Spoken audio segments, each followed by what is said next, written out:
This comment was left on a video where I was talking about business owners that have employees on payroll. The comment reads, "I'm sorry, so for clarity, taxes are taken out of your check and then you need to pay taxes again?" So the video that I made, which I happen to be wearing the same shirt that I was wearing in that video. The video that I made was about people who are the employer, people who own the business where the employees work. When you have employees on payroll, you withhold taxes from their paycheck. Let's just go with 10. They were paid $100 and they had $10 withheld from their check. That $10 that the employer withheld was a liability, meaning that the employer has to turn around and pay $10. Business owner pays $10 to the government on behalf of the employee. If you're an employee, you have taxes withheld from your check.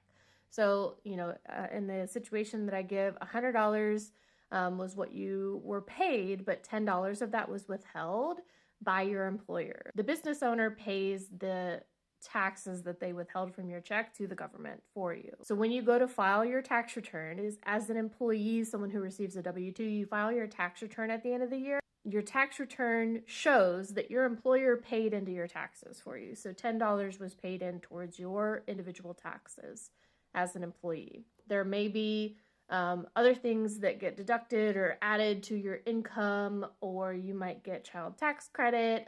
Lots of other things go into calculating how much tax you owe on your tax return.